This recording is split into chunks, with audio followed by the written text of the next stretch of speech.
અને અત્યારમાં જ મારે એક મસ્ત વસ્તુ બનાવવી છે, મેંગો ફાલુદા. ચાલો જમવા. ભીંડા બટેટાનું શાક કર્યું છે.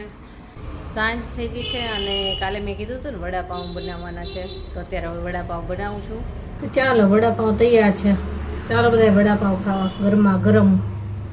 જો વડાપાઉં બરાબર તૈયાર થયા ને તો કેવીન ને પપ્પા બહાર આવી ગયા.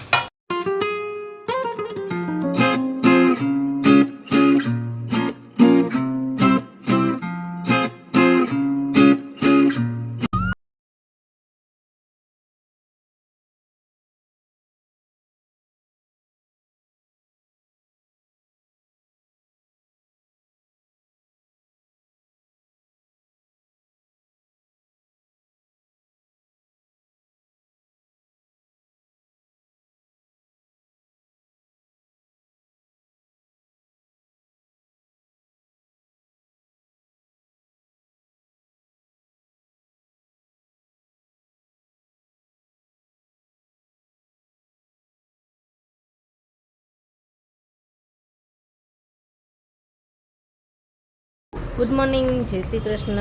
કેમ છો બધા? મજામાં જશો. તો આજે બધું કામ પતી ગયું પછી વિડીયોની શરૂઆત કરી છે.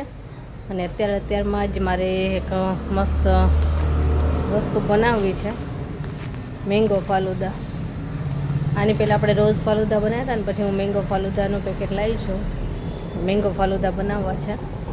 આમાં તો કંઈ અઘરી રેસીપી નથી, ખાલી દૂધની અંદર આખું જે આની અંદર આવ્યું છે ને મસાલો એ બધો મિક્સ કરી લેવાનો એકદમ સરસ રીતે, અને પછી એને ઉકાળવાનું જ્યાં સુધી ઘાટું ન થાય ને ત્યાં સુધી, અને પછી ઠંડુ કરીને સર્વ કરી લેવાનું.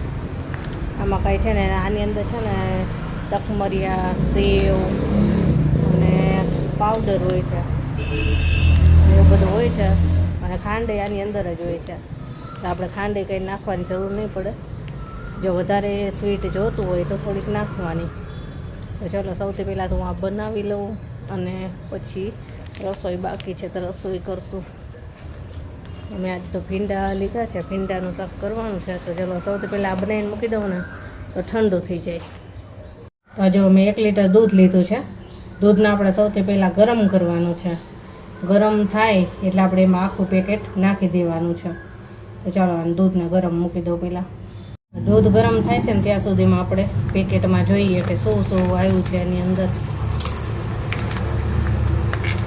તો જો આ રીતનું હોય છે, નજીકથી બતાવું. તકમરિયા હોય, સેવ હોય, મેંગો ફ્લેવર છે એટલે મેંગો ફ્લેવરવાળો પાવડર હોય છે. હવે એ પાવડર છે, મિલ્ક પાવડર ને એવું બધું મિક્સ હશે, કોર્નફ્લોર ને કસ્ટર્ડ પાવડર ને એવું બધું. સુગંધ સરસ આવે છે એકદમ.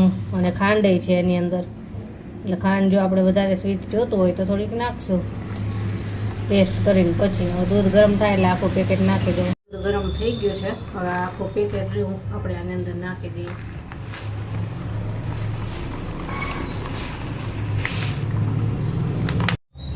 જો આખું પેકેટ નાખી દીધું. હવે આને છે ને હલાવતા રહીશું, નહીં તો નીચે ચોંટી જાય પાછો. તો કલર એ કેવો સરસ આવ્યો તરત જ. આ છે ને જેમ ઉકળશે ને એમ ઘાટું થતું જશે.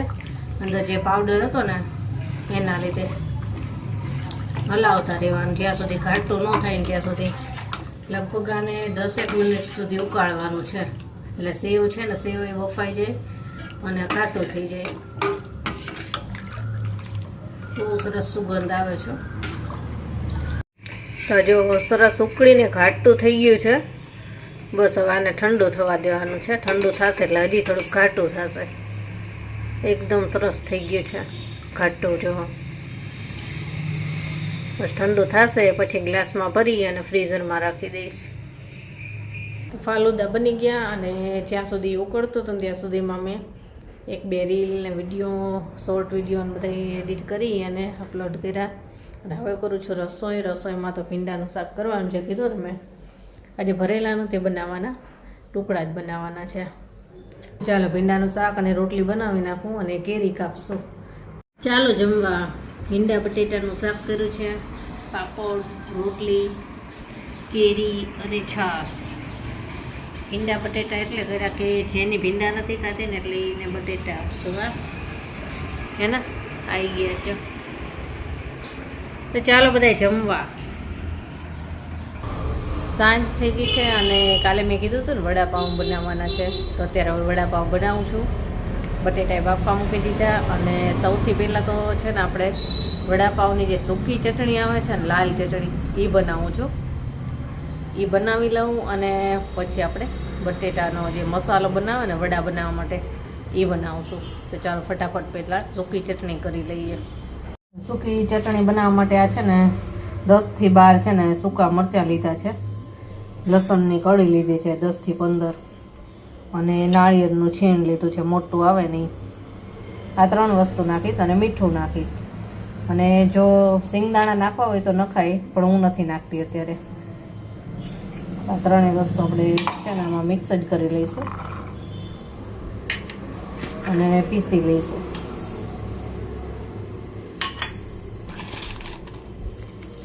આ ચટણી છે ને સેન્ડવિચમાં ને એમાંય સારી લાગે, ઇડલી ઉપર નાખી હોય તો.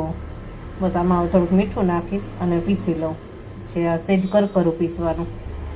તો આ જો સૂકી ચટણી પીસી લીધી છે, આવી કરકરી, એકદમ ઝીણી નહીં કરવાની. અને સરસ કલર આવ્યો છે, ટેસ્ટમાં બહુ મસ્ત લાગે છે. આને છે ને તમે સ્ટોર કરીને રાખી શકો, 1 મહિનો છે ને ફ્રીજ બારે રાખી શકો. ફ્રીજમાં રાખો તો 6 મહિના સુધી ચાલે. ક્યારે પણ તમારે સેન્ડવિચ બનાવવી હોય કે વડાપાઉં તમારે બનાવવા હોય તો ઇન્સ્ટન્ટ આ ચટણી પડી હોય તો ફટાફટ બની શકે. તો આને હું એક ડબ્બીમાં ભરી અને ફ્રીજમાં રાખી દઈશ. હવે જો વડા બનાવવા માટે ગ્રીન ચટણી બનાવું છું. વડામાં નાખવા માટે તેમાં આદુ, લસણ, કોથમીર અને લીલા મરચાં. લીલા મરચાંમાં તીખી મરચી છે અને મોળા મરચાં છે. આ બધું મિક્સ કરી અને આને ક્રશ કરી લેવું છે. એકદમ પેસ્ટ નહીં કરું, થોડું અધકચરું રહીને એ ટાઈપનું. આ રીતનું જો ક્રશ કરી લીધું છે, અધકચરું થોડુંક રહીને એવું, પેસ્ટ નથી કરી. તો બસ હવે વડા બનાવવાની તૈયારી કરી. હજી એક ગ્રીન ચટણી બનાવવી છે, એમાં તો લીલા મરચાં, કોથમીર, થોડુંક આદુ નાખીશ અને થોડુંક ફુદીનો, એ ચટણી બનાવીશ. બાફેલા બટેટાને મેસઈ કરી લીધા છે. હવે બસ આનો મસાલો બનાવી અને આની અંદર નાખીને મિક્સ કરશું. તો ચાલો મસાલો બનાવી લઈએ. મસાલો બનાવવા માટે છે ને 3 ચમચી જેટલું તેલ ગરમ મૂક્યું છે. એકાદી ચપટી જેટલી હિંગ નાખશું. આદુ, મરચાં, લસણ, કોથમીર બધું ક્રશ કર્યું હતું ને એ નાખી દઈશું. ગેસનો તાપ ધીમો જ રાખશું, એકદમ ધીમા તાપે જ પકાવશું. અને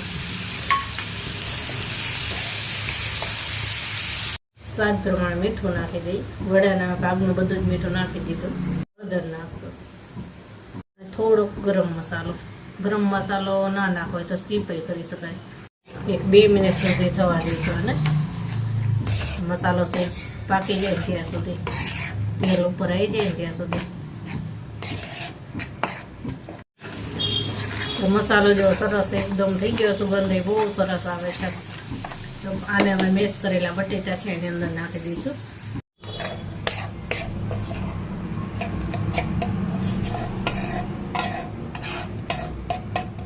નાખી અને બસ મિક્સ કરવાનું છે. આમાં તમારે આમચૂર પાવડર કે એવું કાંઈ નાખવું હોય ખટાશ માટે તો નાખી શકાય. લીંબુ નાખવું હોય તો લીંબુ નખાય, પણ હું ખટાશવાળી વસ્તુ નથી નાખતી વડામાં. ઘણા એ ગળપણવાળું નાખતા હોય, ખાંડ નાખતા હોય, પણ હું નથી નાખતી. ખાટું મીઠી વસ્તુ નથી નાખતી. હવે જાજી બધી કોથમીર નાખી દઈશું એટલે બહુ સરસ લાગે. ગરમ છે ને એટલે આપણે ચમચાથી જ મિક્સ કરી લઈશું અને થોડુંક ઠંડુ થાય પછી હાથેથી સરસ મિક્સ કરી લઈશું. અત્યારે તો બહુ જ ગરમ છે, બટેટા ગરમ છે અને મસાલો નાખ્યો ને એ પણ ગરમ છે. આ મસાલો બહુ જ સરસ બને. અમથા આપણે ખાલી વડા ખાવા હોય ને તો એ આ રીતે બનાવ્યા હોય ને તો સરસ બને.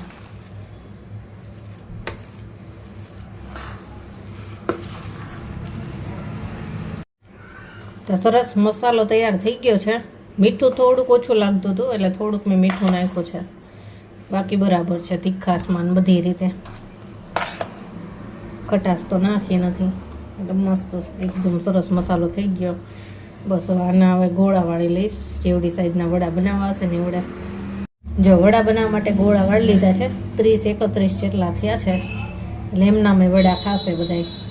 તો બધું જ તૈયાર છે. જો અહીંયા બેટર એ તૈયાર કરી લીધું છે. આમાં થોડુંક મીઠું, થોડીક હળદર અને હવે થોડોક છે ને સોડા નાખીશ અને થોડુંક ગરમ તેલ અને પછી તળવા માંડું. સૌથી પહેલાં તો છે ને આવી મરચી તળી લઈશું વડાપાઉં સાથે ખાવા માટે.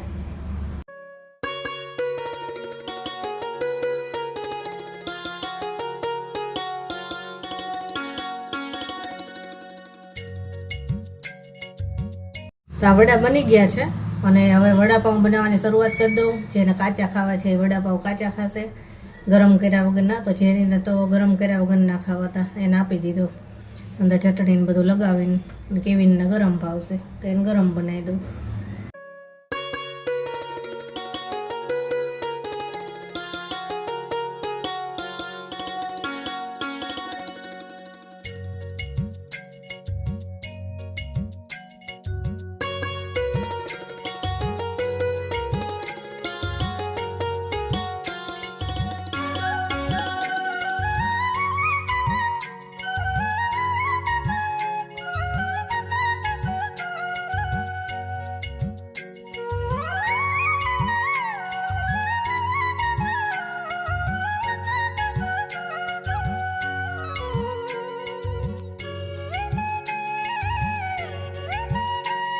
ચાલો વડાપાઉં તૈયાર છે.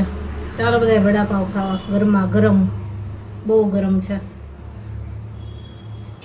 જો વડાપાઉં બરાબર તૈયાર થયા ને તો કેવીન ને એમ પપ્પા બહાર ગયા.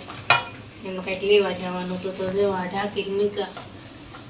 આવે ત્યાં ઠંડા થઈ ગયા તો બરોબર બન્યા ત્યાં જ વ્યા ગયા. તો હવે મેં કીધું ત્યાં સુધીમાં છે ને કિચન સાફ કરી નાખું. એક ગાય વાસણ ખેતા વાસણ બધા ધોઈ નાખું, પ્લેટફોર્મ ચોખ્ખું કરી નાખું. ત્યાં તો આવી જશે. જમીન પછી ખાલી જમીન એટલા જ વાસણ રહી. જલ્દી આવી જાય તો સારું, ને તો સાવ ઠંડા થઈ જશે. જો તો એ તવામાં જ રાખ્યા છે કે ગરમ રહી. મને કંઈ થોડીક જ વારમાં આવ્યું છે. ક્યારું નાખે છે હજી નથી એવા.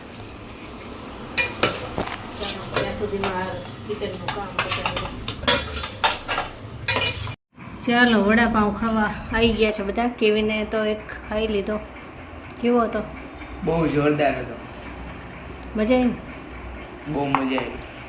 જેની એક કાચો ખાઈ લીધો. એ હાલો હાલો હાલો હાલો. ચાલો બધા વડાપાઉં ખાવા. જો આમાં જ રાખ્યા છે. અને આ થોડાક છે ને છેલ્લે બેટર વધ્યું હતું ને તો મરચાંના ભજીયા કરી નાખ્યા. ચાલો વડાપાઉં તો ખવાઈ ગયા. હવે ફાલુદાનો વારો છે. હવે દાબેલી ખાશું.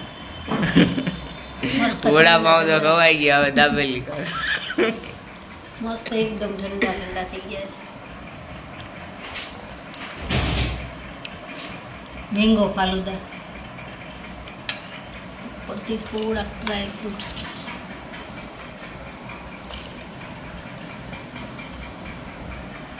મેં ચમચી આપતા પપ્પાને આપણે આપી ગયેલા.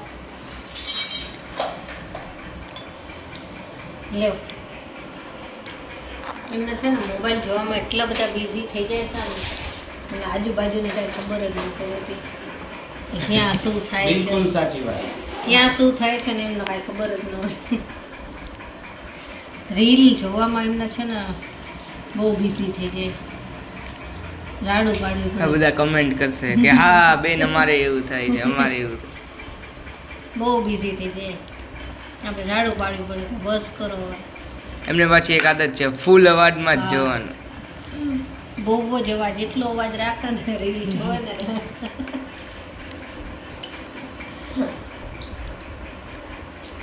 એવું છે કેવું તો ખરે.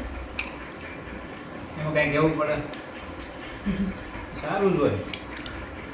તૈયાર પેકેટનું છે, એમાં શું કેવું પડે. તો બધું કામ કરીને ફ્રી થઈ ગઈ અને બધા જો સુવાનું, વાંચવા, લખવાનું જતા રહ્યા. અને હું હવે વિડીયો એડિટ કરવા બેસીશ. અને આપણે આજે 2 બર્થડે વિશ કરવાના છે. એક તો છે ને 26 તારીખે બર્થડે હતો એકતા ઠાકોરનો, આપણા સબસ્ક્રાઈબર છે. એમનો બર્થડે હતો 26 તારીખે, એકતા ઠાકોર. અને એવું થયું કે મેં કમેન્ટ જોઈ નહોતી, એમને બર્થડે વિશ નહોતો કરાણો, તો સોરી લેટ બર્થડે વિશ કરવા માટે. તો આજે હું કહી દઉં છું હેપી બર્થડે એકતા ઠાકુર. અને હજી આપણા એક બીજા સબસ્ક્રાઈબર છે રોશન મીઠાણી, એમના પૌત્રી છે કેનેડા, 10 વર્ષની દીકરી છે, મિસેલ નામ છે એમનો. તો એમને બર્થડે છે, તો હેપી બર્થડે મિસેલ બેટા. તો સારું, ચાલો હવે આજનો વિડીયો અહીંયા જ પૂરો કરીએ. કાલે મળીશું. Bye, good night.